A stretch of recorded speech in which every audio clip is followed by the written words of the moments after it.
And well, at least you have me, Babael, and Katips here, and both of us gonna enjoy this entire cast as well. And I hope you guys enjoy our company.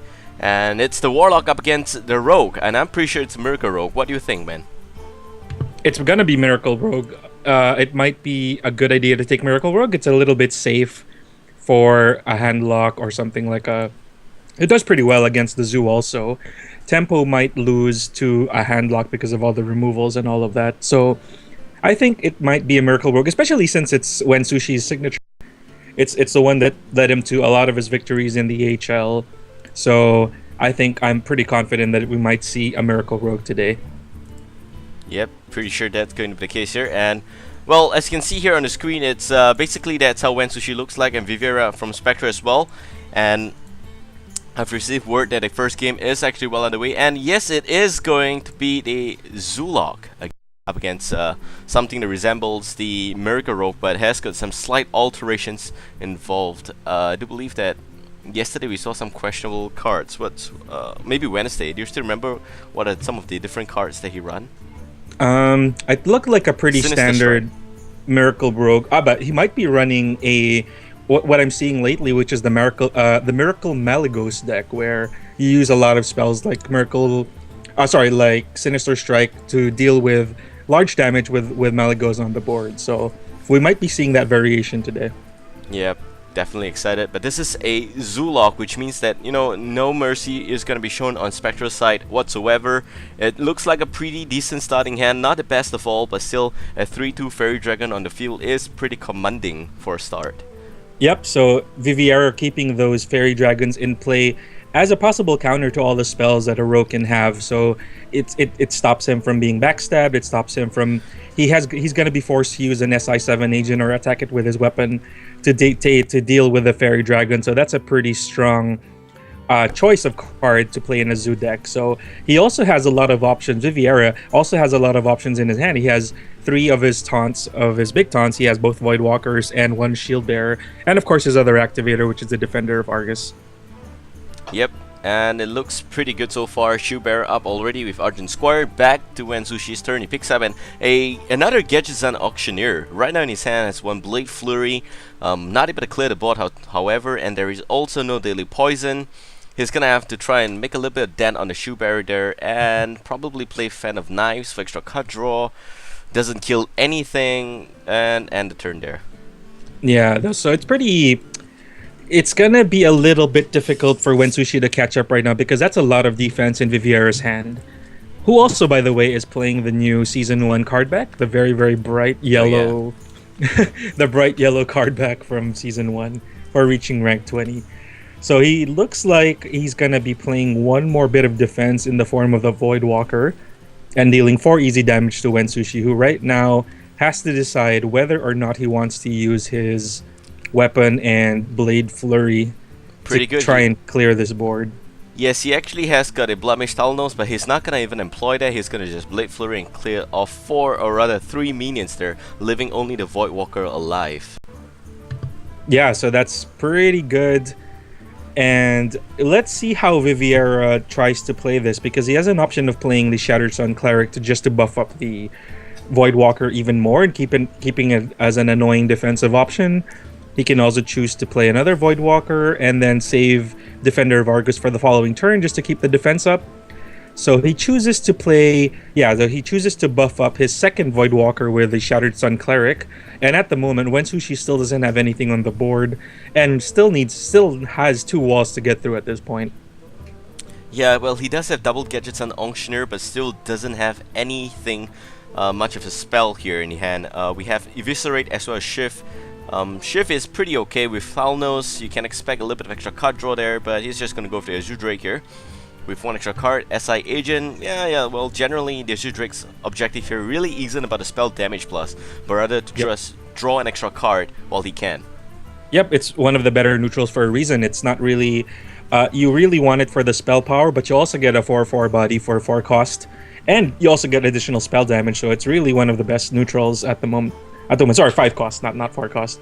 So it's a really good neutral minion, and works very well in this type of rogue deck. But at the moment, Viverea is clearing stuff on the board, keeping his strong board presence dropping his Argus to keep up his second very healthy Voidwalker, and putting down a Leper Gnome for that extra damage and threat.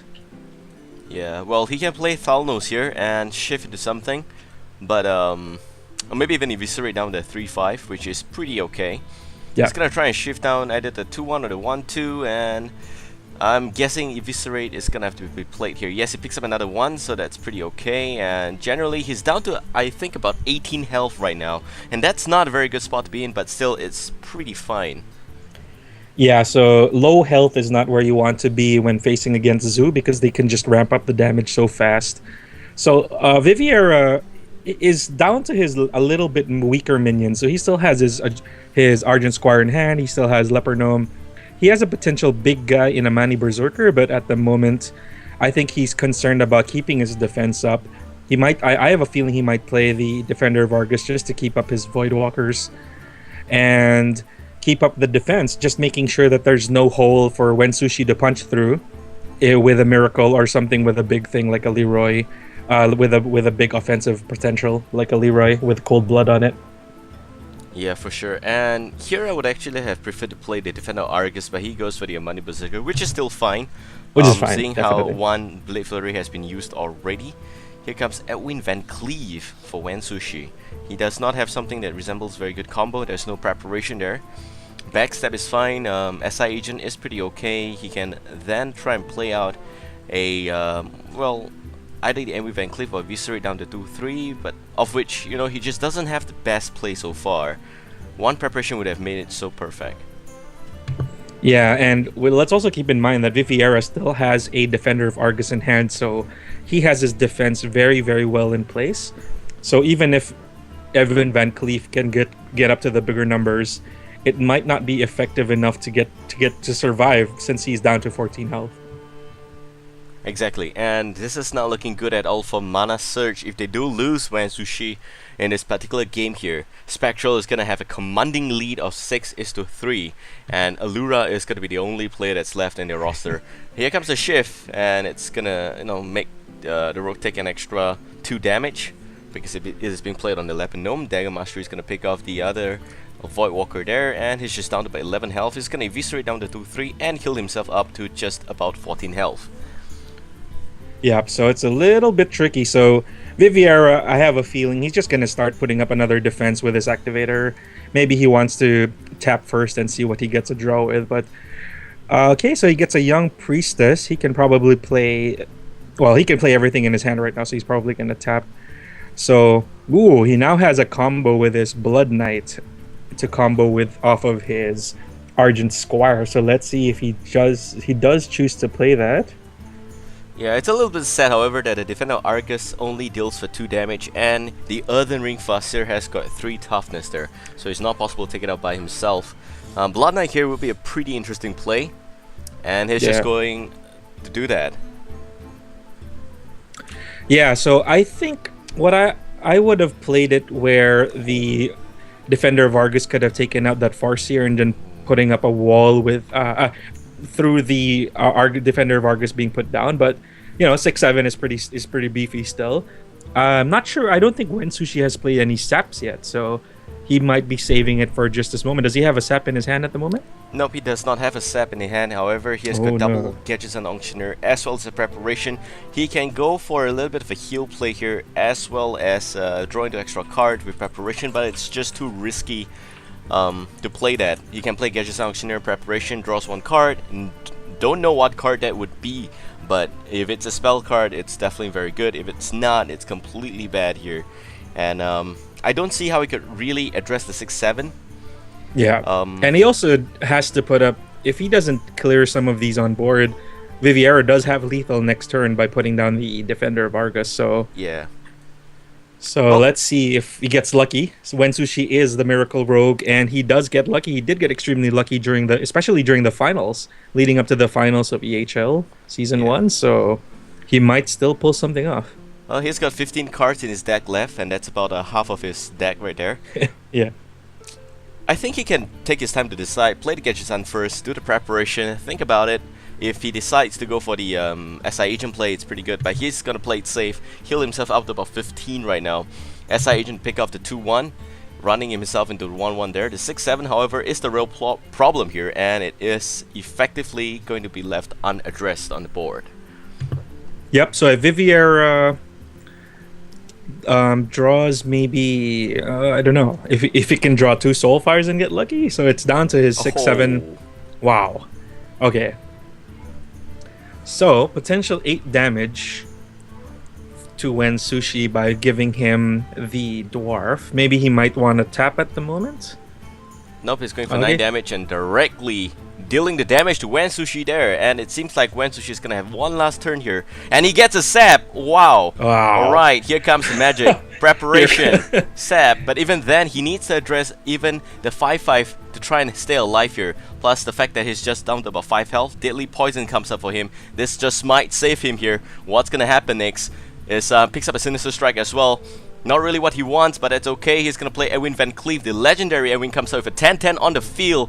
The double Othering Foster. You're going to kill off the Dark Iron Dwarf. He is going to address the 2-3 there with his SI Agent, dealing 3 damage to the Warlock. And all of a sudden, it does seem like Viverea is in a lot of trouble right now. Oh boy. He has to tap. He has to find an option. Whoa, that is very lucky. That is bad. Soulfire there. If it was a Doomguard, he would have won. He's going to put up a Shoe Bearer. Soulfire probably to try and pick off the 4-4.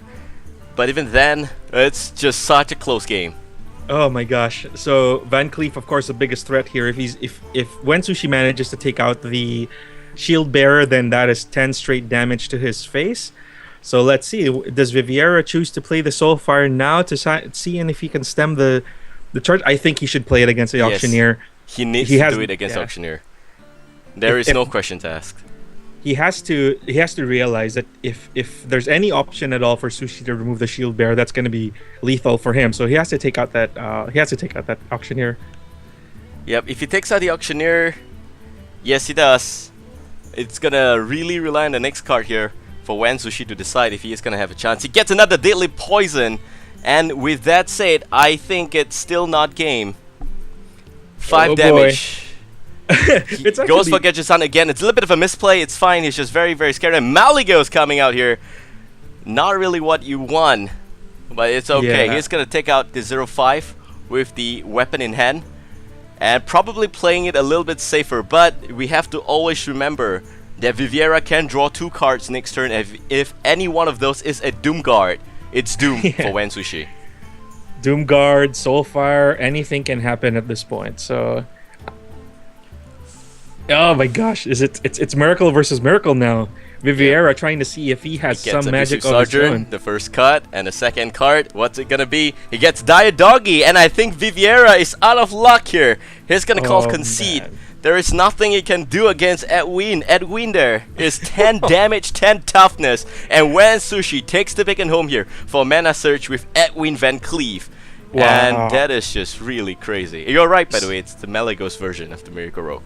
Yeah, so Sushi proving again that he is the Miracle Rogue. Edwin causes an Edwin. So that is 1 game for ManaSurge, and they are going up 4 to Spectral's 5. So we are going into the next game with Spectral out of their Warlock. So that was a very, very lucky end of the game for Wensushi, but I guess that is to be expected from him, given his track record with this rogue.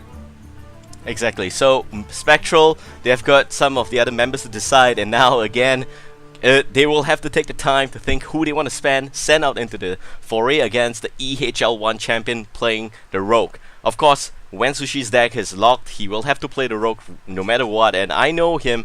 He is, well, if you give him a choice, he's still gonna play the rogue anyway. So well, that's it.